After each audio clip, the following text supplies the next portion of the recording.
Should you be lifting him like that though? Yeah. Okay. That far?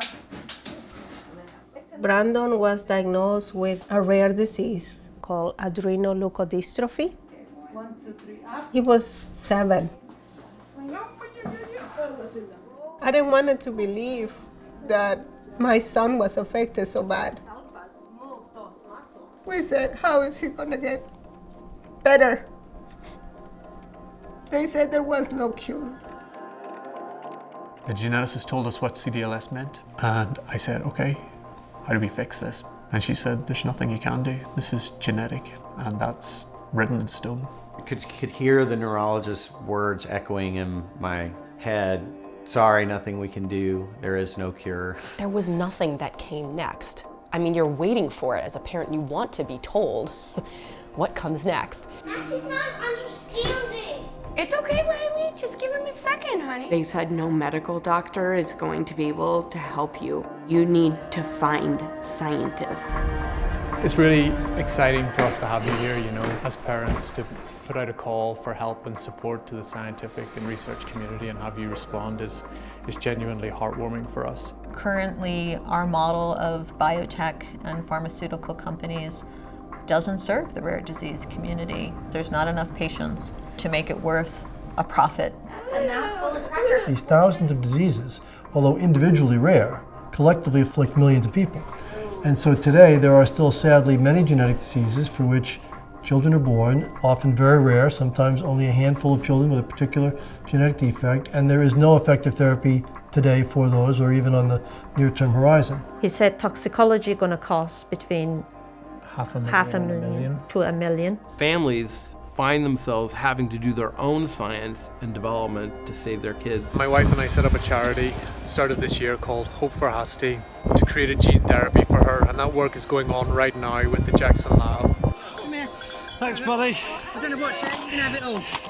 Cheers, mate. If you work with these families, it's like the best possible partner you could ever have, because they always think about this. They're on the job 24/7. They're super passionate. They want things done now. It's like, wow, what better business? That sounds like the perfect business partner. 1, 2, 3.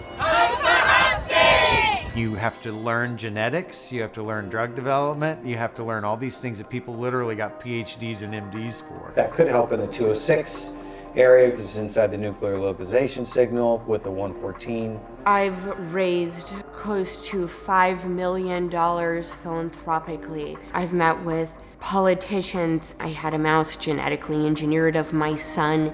We are this close to having a gene therapy or an antisense available to him. I don't think we've fully caught on that this is possible.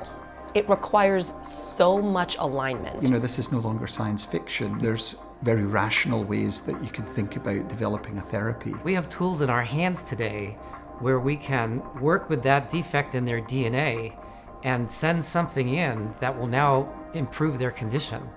And now we have these gene therapies. You're like, yes, we made it. And then you turn around and you're like, wait, what do you mean the cost? What do you mean it's not financially viable? Yeah, just like that. It will cost me between $4 and $6 million to develop a therapeutic for my daughter. And then I think the other question from me as a parent is about the risk, in addition to the money, clearly. You mentioned that high doses in the first patient cohort comes with an element of risk. I mean, clearly, in some instances, that's resulted in death, but are there risks that sit somewhere underneath that threshold?